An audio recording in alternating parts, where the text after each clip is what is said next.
Hi guys, तर आज मी बनवणार आहे लोणचं. म्हणजे तुम्ही घरी लोणचं बनवतच असाल, परंतु मी कसं बनवते त्याची रेसिपी आज तुमच्यासोबत शेअर करणार आहे. सर्वात आधी मी कैऱ्या फोडून घेतलेल्या आहेत. ह्या 2 किलोपेक्षा जास्त कैऱ्या आहेत. मी अर्ध्या माझ्या बहिणीला देणार आहे. कैऱ्या फोडून झाल्यानंतर रात्री मी त्याला मीठ आणि हळद लावून ठेवलं. किती मीठ वापरलं, किती हळद वापरली याचं प्रमाण तुम्हाला डिस्क्रिप्शनमध्ये मिळेल. सकाळी उठल्यानंतर त्या कैऱ्यांना पाणी सुटतं, त्यातून काढून मी अशा पद्धतीने कैरी सुकायला ठेवली आहे. पूर्ण दिवस सुकवल्यानंतर मी दुसऱ्या दिवशी लोणचं बनवायला घेतलं.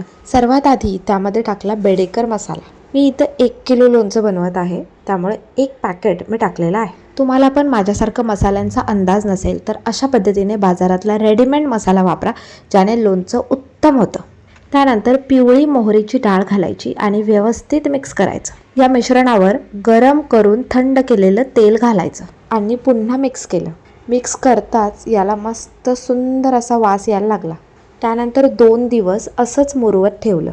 आता आपलं लोणचं अर्ध मुरलेलं आहे. आता एका काचेच्या भरणीत याला भरून ठेवूयात आणि काही दिवस अजून लागतील त्याला मुरण्यासाठी, जवळपास 10 दिवस. पण आत्ताच त्याचा वास इतका सुंदर येतोय की खाण्याची इच्छा झाली आहे. मला जास्त तेल घातलेलं लोणचं आवडत नाही, म्हणून मी ते कमीत कमी तेलामध्ये बनवते. लोणचं भरणीमध्ये भरून झाल्यानंतर जवळपास 1 कप तेल यामध्ये घालायचं. आता तुम्ही म्हणाल की इतक्या कमी तेलामध्ये लोणचं मुरणार कसं किंवा टिकणार कसं? लोणचं बनवल्यानंतर आपल्याला प्रत्येक 2 दिवसानंतर त्याला मिक्स करावं लागतं, जेणेकरून ते चांगलं मुरेल.